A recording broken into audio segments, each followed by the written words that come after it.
छत्रपती शिवाजी महाराज की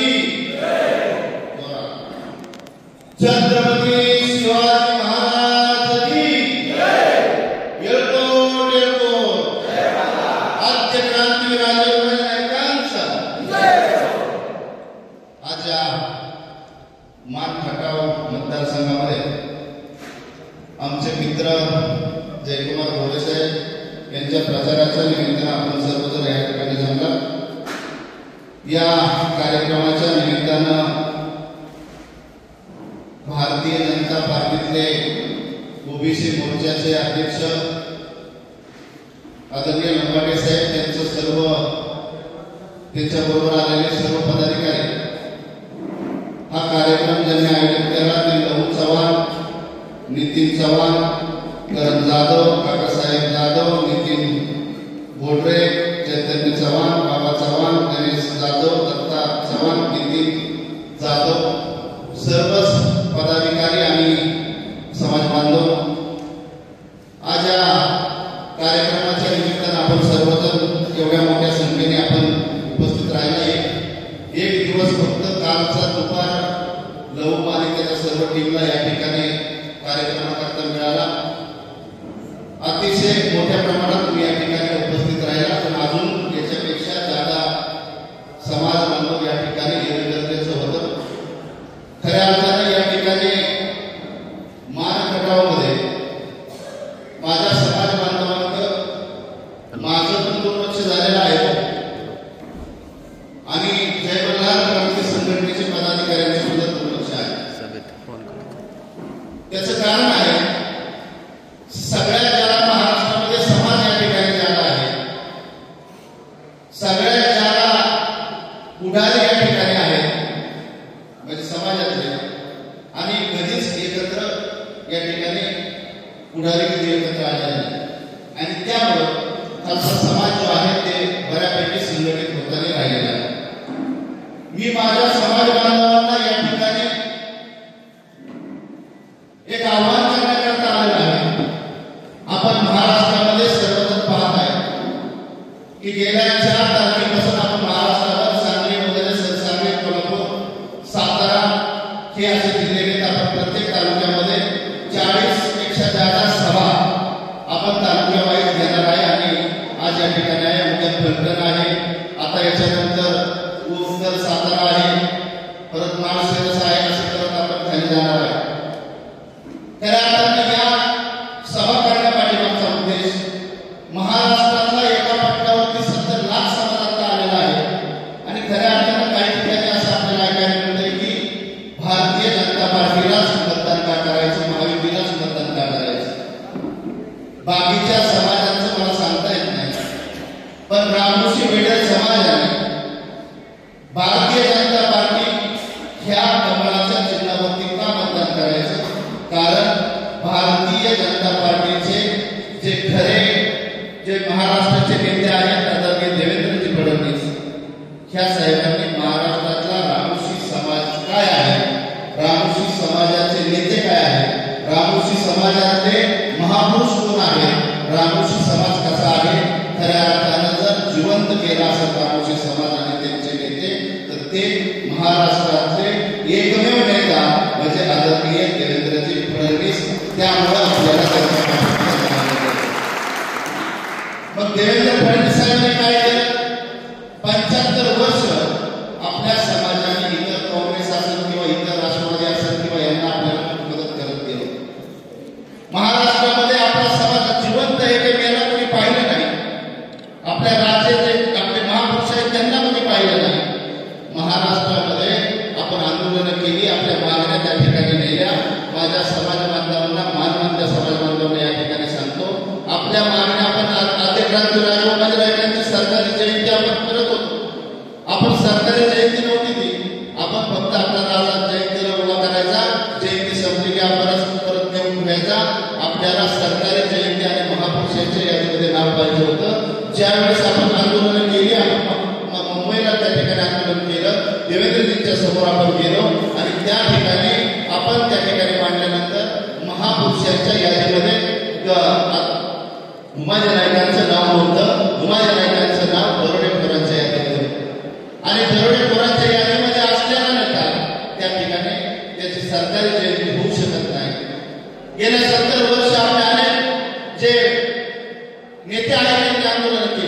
आणि त्या ठिकाणी ही ज्या मागण्या होत्या एवढ्याच मागण्या होत्या त्या मागण्या घेऊन गेले.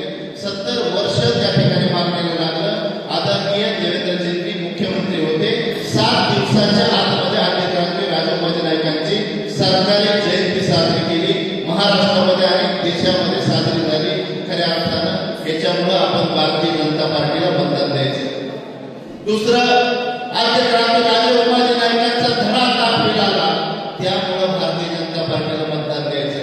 तिसरं, आद्यक्रांती राजोबाजी नाईकांचं तिकीट, पोस्टाचं तिकीट आता भारतामध्ये आणि जगामध्ये प्रसिद्ध झालं त्यामुळं भारतीय जनता पार्टीला आपण मतदान करायचं. आद्यक्रांती राजोबाजी नाईकांचं राष्ट्रीय स्मारक 5 कोटी रुपये करण्यात आले त्यामुळं भारतीय जनता पार्टीला मतदान करायचं. आद्यक्रांती राजोबाजी नाईकांच्या नावानं आर्थिक विकास महामंडळ या महाराष्ट्रामध्ये झालं. माझ्या माता भगिनी असतील, तरुण असतील, जे सर्व हे असतील त्यांना 50 कोटी रुपयाचा त्या ठिकाणी निधी दिला. अनेक बँक स्थापन केली. इथून पुढच्या काळामध्ये माझ्या माता भगिनींना त्या ठिकाणी फायदा होणार आहे. माझ्या तरुणांना शिक्षणाचा फायदा होणार आहे. 1 लाख, 5 लाख, 10 लाख, 20 लाख आणि 50 लाखापर्यंत विकण्याचे कर्ज आपण महामंडळातून देणार आहे. आणि ती जी मुलं आहेत त्या ज्या आपल्या महिला आहेत त्या सुखासुखी जगणार आहे. त्याचं कारण फक्त भारतीय जनता पार्टी आहे. म्हणून आपण भारतीय जनता पार्टीला मतदान द्यायचं असं या ठिकाणी मला सांगावंसं वाटतं. आपले महापुरुष ज्या वेळेस एखादी जात समोर येते तर त्या जातीचं संमत काय आहे, त्या जातीमध्ये महापुरुष कोण आहे, सगळ्यात जादा महापुरुष आपल्या जातीमध्ये जन्माला आले.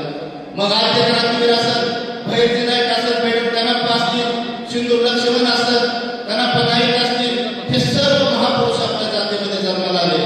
पण एकही जातीमधला आपला नेता, एकही आपल्या जातीमधला राजा त्याची सरकारी जयंती तर सोडा, त्याला महापुरुषांचं जे हे असतं त्यामध्ये कोणत्याला कॉलेजला नाव द्यावं लागतं, कोणत्या शासकीयाला नाव द्यावं लागतं. एकही आपल्या भैरजी नाईकांचं नाव नाही, उमाजी नाईकांचं नाव नाही, कनाप्पा नाईकांचं नाव नाही, सिंधू लक्ष्मणांचं नाही. आतापर्यंत आपल्या नेत्यांना सुद्धा मातीखाली गाडण्याचं काम त्या समोरच्या पक्षाने केलं होतं. आता मागच्या आचारसंहितेच्या आधी आपण आपल्या 5 नेत्यांची नावं दिली आणि महाराष्ट्रामध्ये आपण पाहिलं असेल किंवा आपल्या कानावरती आलं असेल आपल्या राजा आद्यक्रांती राजा उमाजी नाईकांचं नाव बिवडी या ठिकाणी आयटीआय कॉलेजला लागलं. भैरजी नाईकांचं नाव विटा या ठिकाणी आयटीआय कॉलेजला लागलं. सिंधू लक्ष्मणांचं नाव जत या ठिकाणी आयटीआय कॉलेजला लागलं. उमाजी नाईकांचं परत नाव त्या राधा या ठिकाणी लागलं आणि कनाप्पा नाईकांचं नाव गडचिरोलीला लागलं. यामुळं भारतीय जनता पार्टीला आपण मतदान केलं पाहिजे. म्हणून या ठिकाणी मी आपल्याला सांगायला आवडेल, रामोशी समाजामध्ये आपल्यापाशी धन दौलत काय, आपल्या ज्या जमिनीमध्ये आपल्या जे वतन होती ही आपल्यापासून आता बाजूला गेलेली, आपल्यापासून लुटल्या गेलेल्या. आपल्याला राहिला नाही फक्त रामोशी समाज. आणि एखाद्या येण्याला जरी विचारलं तर त्या रामोशी समाजाकडे जर पाहिलं तर हे रामोशाचं पोरग आहे. जर ते व्यक्ती समोरची म्हणते की रामोशाचं पोरग इमानदार आहे, रामोशाची लोक इमानदार असतात, रामोशाची लोक दिलेल्या शब्दाला जाणारे असतात. मान खटावामध्ये 40,000 रामोशी आहेत. 40,000. जर मान खटाव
मुख्यमंत्री असणार आहे देवेंद्रजी दामोदर फडणवीस.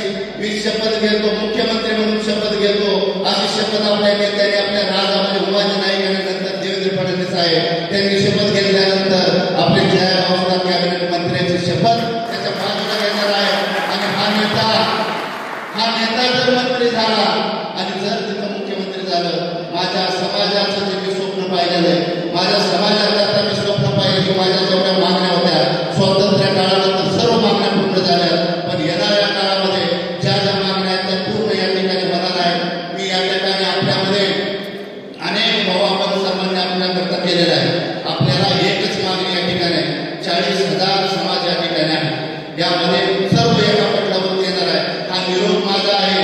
इथून पुढच्या काळामध्ये आपल्या टीम करा.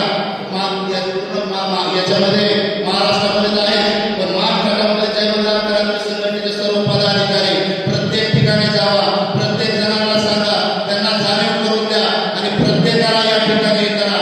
आणि त्याच्यानंतर आपण देवेंद्र गंगाधर फडणवीस चुकला असं बरोबर करताना शपथ घेतात, तर त्या ठिकाणी आपण आपला मुख्यमंत्री आदरणीय देवेंद्रजी झाले पाहिजे. त्याच्याकरता आपण हे करणार आहे. आपण प्रत्येकाने प्रत्येकाच्या याने करा. ज्याला काही थोडंफार हे असेल तर त्या ठिकाणी आता याच्यामध्ये उमेदवार उभा राहिला होता.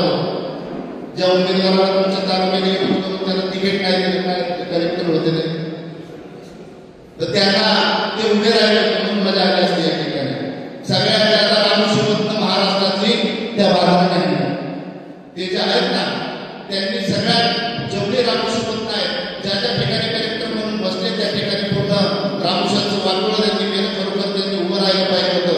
मी माझ्या समाजाला प्रत्यक्ष आपल्या